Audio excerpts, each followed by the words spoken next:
สบายดีพี่น้องปองปายเมื่อสุขูสุขอนเมื่อนี้ก็สิมาผ้าพี่ผ้าน้องหนึ่งเขาวเหนียวใส่หมากฟักเขาอีกเด้อพี่น้องเด้อเมื่อนี้ก็สิมาผ้าเฮ็ดแต่ต้นจนจบเลยพี่น้องเฮาก็สิเอาเขาวเหนียวไปมาพี่น้องนี่ก็แม่นหมากฟักเขาเด้อพี่น้องเนื้อหมากฟักเขาที่คอยคั้นเอาเนื้อแซ่กะไว้แต่เดือนก่อนพี่น้องเพราะว่ามันหลายก็แซ่กะไว้เฮาก็สิเอามาละลายน้ำเด้อพี่น้องเด้อละลายน้ำซักๆเขาเฮาในพี่น้องเฮาก็เสือเอาเขาหันออกจากน้ำให้สะเด็ดน้ำเด้อพี่น้องเด้อแล้วเฮาก็เอาเนื้อหมากฟักเขาที่เฮาแช่น้ำไว้ให้มันละลายพี่น้องเฮาก็สิเอามาเอือบใส่เขาเด้อพี่น้องข่อยใส่ประมาณ2ก้อนเด้อพี่น้องที่ข่อยแช่กามไว้ข่อยใส่ประมาณ2ก้อนหลังจากนั้นเฮาก็สิคนพี่น้องผสมเนื้อหมากฟักเขาใส่กับข้าวเหนียวที่เฮามา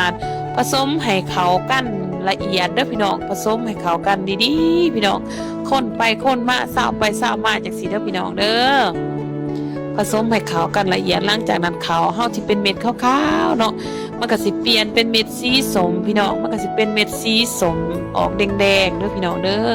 นั่นคือสีจากเนื้อหมากฟักเขาเด้อพี่น้องเด้อ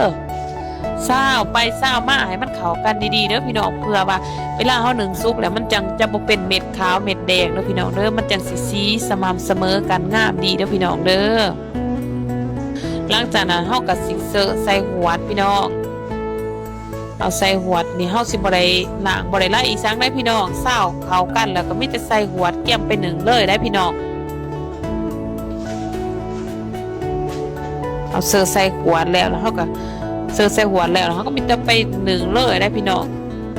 บริไล่ขั้นตอนได้พี่น้องง่ายๆเอาไปหนึ่งเลยหลังจากนั้นเขาก็ใส่หม้อหนึ่งปิดหวดปกติพี่น้องปิดฟ้าปกติไปพี่น้องซ้ำซามันสุกมันอันนั้นมันขึ้นอายแล้วเขาก็มาสิกแล้วมันสุกแล้วเขาก็มาสวยปกตินี่เด้อพี่น้องเด้อนี่คือหน้าตาหลังจากที่ว่าเพิ่นสุกแล้วพี่น้องนี่คือหน้าตาหลังจากที่ว่าเพิ่นสุกแล้วนี่พี่น้องเพิ่นก็สิเป็นสีแดงสมๆแบบนี้เด้อพี่น้องเด้อ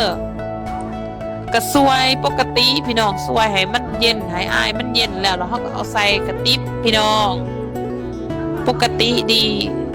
เฮ็ดคือปกตินั่นแหละพี่น้องเฮาก็คือเฮ็ดคือเฮานึ่งข้าวปกตินั่นแหละพี่น้อง